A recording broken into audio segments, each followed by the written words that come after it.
That was a blessing.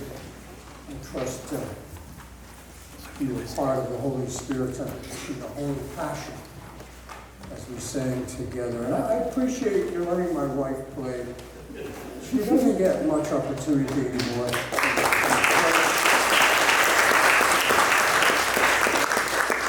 Although a few months ago they did invite her to do the offertory, to play and sing at both the 8:30 service and the 11 o'clock service, and she was excited about that until we found out that was a senior Sunday.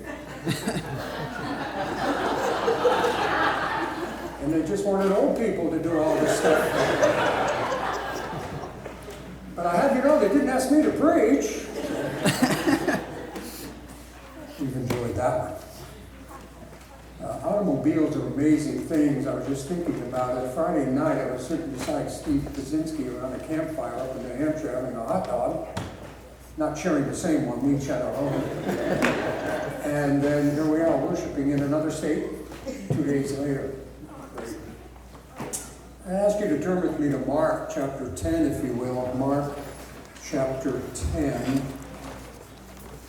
While you're doing that, some of you may remember Senator Everett Dirksen, that golden tongue, tremendous speaker a generation ago. And he told a story about a man who insisted there was a cat in his stomach. Shortly after the man was rushed to the hospital for an emergency appendectomy, and his doctor thought it was a good time to cure the man of this cat obsession.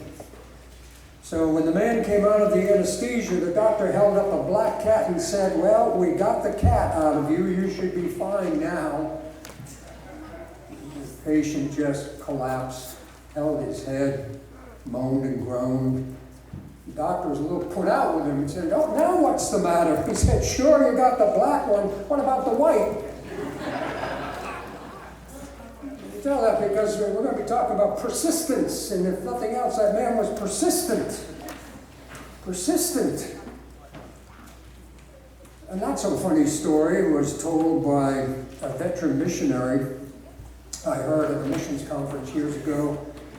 Herbert Boyd, who has spent his whole life in Holland, ministering to the Dutch, which is probably as a pagan country as any you can find in many aspects. And when he retired, one of the questions was, what about the caliber of the young American missionaries going out today? So many good missionaries, but he said, I do have one concern, and it's not just the missionaries. I find it in the evangelical church in America. And he says that is a lack of steadfastness, a lack of what he called stick-to-itiveness. And he said even among so many young American missionaries, they're quitting after a very short time because of the problems and the difficulty. And he said something very interesting. He said, I think it might have something to do with the fast life syndrome. The fast life syndrome. So we want to talk about persistence. For indeed, the scriptures call Christians to be persistent. They call us to be persistent in our faith.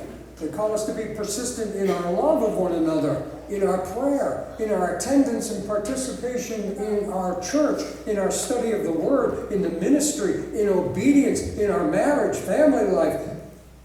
No matter where it is, even resisting our own weaknesses. We're called to be persistent. And we might add to that, in revitalizing a church, we're called to be persistent. Now, the reason we need persistence is because there are some resistance in our life.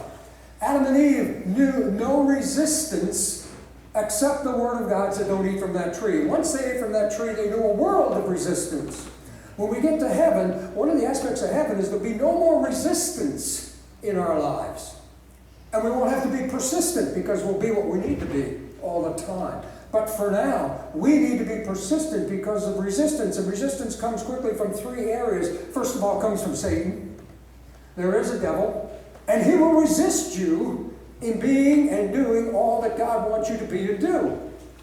And secondly, we get it from the world order, the world philosophy, the world life all around us, constantly providing hindrance, resistance to our being what God wants us to do. But the biggest enemy of all, the biggest form of resistance is what Jesus said. What? The spirit's willing, but the flesh is weak. It's right here.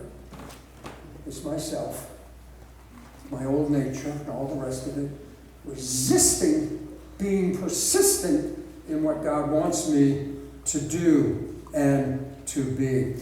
The book of Proverbs tells us there are many counselors, and for the fun of it, they say when you get to old age, you got to keep working your mind. So I'm trying to put together a book, what I call Many Counselors, and it just goes to different Bible characters and say, what do you have to teach me?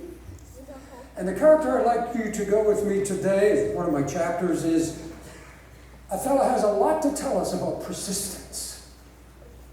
And we find him in Mark chapter 10. You'll find him in other passages as well in the other Gospels, but we're going to look at Mark's account. His name is Bartimaeus. Bartimaeus. Look at verse 46. Then they came to Jericho, and as he was leaving Jericho with his disciples. Now, review question for the Life of Christ students in HBBI.